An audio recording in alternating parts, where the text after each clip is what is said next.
Hello friends and my dear student, physical pharmaceutics second के इस video में हम लोग डिफॉर्मेशन ऑफ सॉलिड में स्ट्रेस और स्ट्रेन के बारे में बात करेंगे। इसमें हम लोग इन दोनों के इंट्रोडक्शन के बारे में बात करेंगे और इन दोनों के टाइप्स के बारे में भी बात करेंगे। मेरा नाम है डॉक्टर महंताब सिंह। तो चलिए शुरू करते हैं।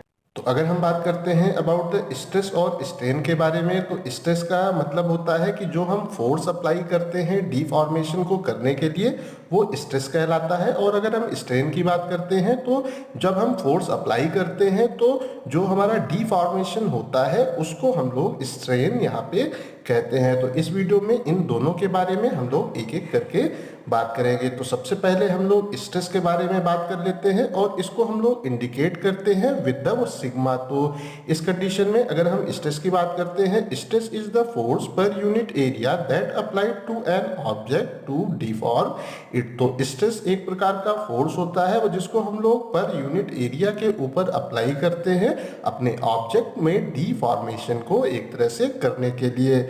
तो इस कंडीशन में stress is equal to force per area. तो स्ट्रेस क्या होता है? ये फोर्स पर एरिया होता है। तो अगर हम स्ट्रेस की बात करते हैं तो stress is directly proportional to the force and it is, हम कह सकते हैं, inversely proportional to the area.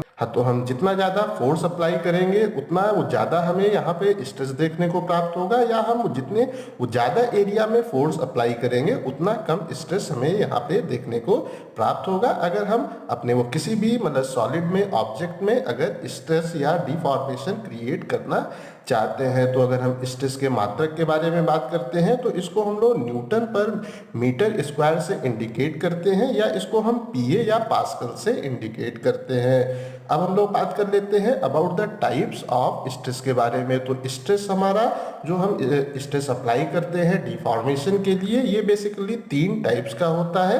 पहला है हमारा, इसको हम कहते हैं डायरेक्ट स्ट्रेस, उसके बाद में है इनडायरेक्ट स्ट्रेस और तीसरा है कंबाइंड। तो इस वीडियो में एक एक करके इन तीनों के बारे में हम लोग बात करेंगे। तो हम लोग एक तरह सबसे पहले बात कर लेते हैं अबाउट द डायरेक्ट स्ट्रेस। तो अगर हमारा जो ऑब्जेक्ट है उसके ऊपर हम वो सीधे फोर्स अप्लाई कर रहे हैं, स्ट्रेस अप्लाई कर रहे हैं, तो वो हमारा बेसिकली डायरेक्ट स्ट्रेस कहलाता है। ये भी 3 टाइप्स का होता है। तो इसमें जो हमारा पहला टाइप है वो है टेंसिल स्ट्रेस। तो अगर हम इसकी बात करते हैं तो वो टेंसिल का क्या मतलब होता है, इसको हम एक तरह से कह सकते हैं कि ये एक प्रकार का तनाव होता है। तो अगर इसको हम करते हैं define, it is defined as the tensile force per unit area of the body. तो जो हम यहाँ पे टेंसिल फोर्स क्रिएट कर रहे हैं, अप्लाई कर रहे हैं पर यूनिट एरिया ऑफ द, और वो बॉडी के ऊपर, वो बेसिकली हमारा टेंसिल स्ट्रेस एक तरह से कहलाता है। और it is the type of force which produce extensor और elongate the dimension of the object या बॉडी। तो इस कंडीशन में ये एक प्रकार का उस तरह का फोर्स होता है कि इसको जब हम अपने एक तरह से बॉडी या ऑब्जेक्ट के ऊपर अप्लाई करते हैं और वो उसके वो डायमेंशन को या तो कर देता है, एक्सटेंड कर देता है, या हल्का सा इलोंगेट एक तरह से कर देता है। तो इस कंडीशन में क्या होता है, it is the ratio of change in the length to the original length. तो इस प्लेस पे जो हमारी ओरिजिनल वो लेंथ है और जब हम उसके ऊपर स्ट्रेस अप्लाई कर रहे हैं, वो हम कह सकते हैं टेंसिल स्ट्रेस हम अप्लाई कर रहे हैं, तो उसके जो लेंथ है उसमें क्या चेंज हो रहा है वो एक तरह से बेसिकली हमारा कहलाता है वो टेंसिल स्ट्रेस। तो इस कंडीशन में अगर इसको हम आसान तरीके से वो देखना चाहें तो अगर कोई हमारे पास एक रॉड है, उसके ऊपर अगर हम कोई एक तरह से टेंसिल स्ट्रेस अप्लाई कर रहे हैं, मींस या तो हम इसको ऊपर की ओर से एक तरह से खींच रहे हैं या इसको हम एक तरह से फैला रहे हैं, तो उस कंडीशन में क्या होता है कि इसका जो आप कह सकते हैं वो डायमेंशन है वो हल्का सा इलोंगेट हो जाता है। अगर हम ऊपर से खींचेंगे तो क्या होगा, ये हल्का सा इंक्रीज होगा, इलोंगेट होगा, या इसको जब हम एक तरह से फैलाएंगे तो हल्का सा इनलार्ज होगा, और इसको हम लोग कहते हैं टेंसिल स्ट्रेस।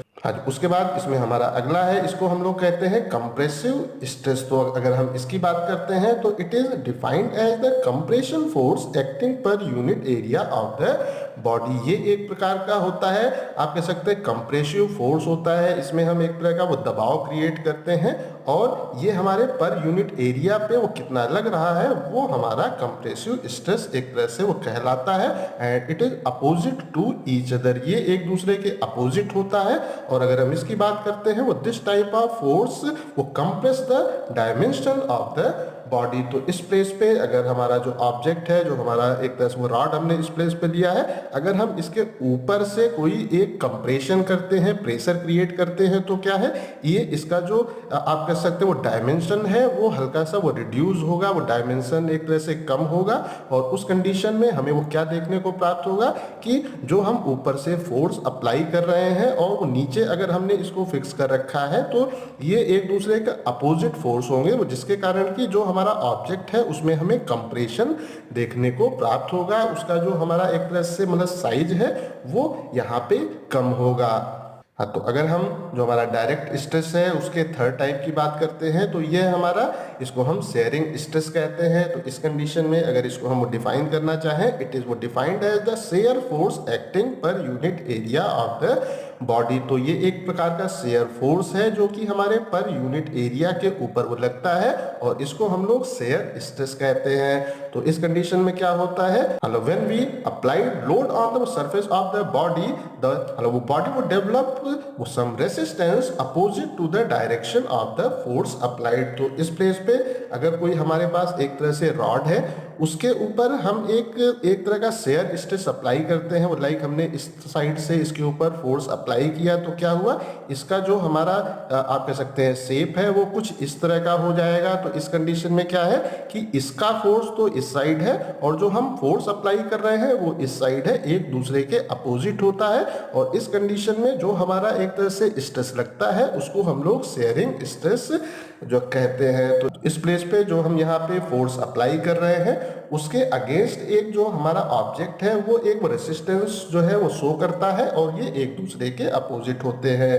उसके बाद में अगर हम जो हमारा स्ट्रेस है उसके अगले टाइप के बारे में बात करते हैं तो ये है इनडायरेक्ट स्ट्रेस। तो अगर हम इसकी बात करते हैं तो इस कंडीशन में these stress occur due to the torque produced in the body. तो इस प्लेस पे जो हमारा बॉडी है अगर वो कोई एक तरह का वो टॉर्क यहाँ पे कर रहा है, प्रोड्यूस कर रहा है, अगर उसके अंदर आप कह सकते हो वो लचीलापन है, तो उस कंडीशन में जो स्ट्रेस वहां पे प्रोड्यूस होता है वो हमारा इनडायरेक्ट स्ट्रेस कहलाता है। तो अगर हम इसके एग्जांपल की बात करें तो एक अगर हम लंबी सी कोई रॉड लेते हैं और उसको हम अगर चाहे कि वो एक तरह से सीधी वो खड़ी हो जाए, तो उस कंडीशन में अगर उसके अंदर थोड़ा बहुत वो लचीलापन होता है तो क्या होता है कि वो हमारी रॉड जो है किसी एक एंगल की ओर हल्का सा झुक जाती है। तो इस प्लेस पे हमने कोई भी स्ट्रेस डायरेक्टली अप्लाई वो नहीं किया, जो भी हमारा एक तरह से रॉड थी उसका जो था वो टार्क्यू, उसमें जो था वो लचीलापन, उसके कारण वहां पे हमें एक स्ट्रेस देखने को प्राप्त होता है। और इसमें जो हमारा तीसरा है वो that is the combined stress. तो अगर हम इसकी बात करते हैं तो इस प्लेस पे क्या होता है कि जो हमारा है डायरेक्ट स्ट्रेस है और जो हमारा इनडायरेक्ट स्ट्रेस है वो जब कंबाइंड हो जाते हैं और स्ट्रेस को प्रोड्यूस करते हैं तो उसको हम लोग कंबाइंड स्ट्रेस कहते हैं। मीन्स यहाँ पे भी हम सेम एग्जांपल लेते हैं कि एक हमारी वो रॉड है उसको हमने वो सीधा एक तरह से खड़ा कर दिया तो उसमें एक आया इनडायरेक्ट स्ट्रेस आया जिसके कारण कि वो एक साइड वो झुक गई।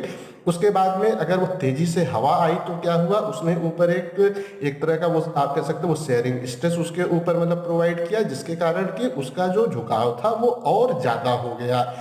तो इसको हम लोग एक तरह से कहेंगे कंबाइंड स्ट्रेस वहां पे प्रोड्यूस हुआ। जो हमारा एक तरह से रॉड था उसके अंदर जो हमारा था वो टार्क्यू, जो उसके कारण एक स्ट्रेस हुआ और एक स्ट्रेस जो उसके ऊपर एक तरह का आप कह सकते हैं शेयरिंग फोर्स अप्लाई हुआ उसके कारण स्ट्रेस हुआ, तो वो एक कंबाइंड स्ट्रेस हमारा कहलाता है। उसके बाद में अब हम लोग बात कर लेते हैं अबाउट द स्ट्रेन। तो अगर हम स्ट्रेन की बात करते हैं तो इसको हम लोग एप्सिलॉन से इंडिकेट करते हैं। तो अगर हम स्ट्रेन की बात करें, इट इज द वो measurement of the amount of deformation. तो जब हम स्ट्रेस को अप्लाई करते हैं तो कितने अमाउंट में हमारा डीफॉर्मेशन हो रहा है, अगर उसको हम लोग एक तरह से आइडेंटिफाई करते हैं या मतलब मेजर करते हैं तो वो बेसिकली हमारा स्ट्रेन कहलाता है और इसको हम लोग एप्सिलॉन से इंडिकेट करते हैं। तो अगर इसके हम फार्मूले की बात करते हैं, the strain is equal to delta L upon L. तो यहाँ पे जो हमारा है एल, ये क्या है, ये है original length of the object जो हमारा ऑब्जेक्ट था उसकी जो ओरिजिनल वो लेंथ थी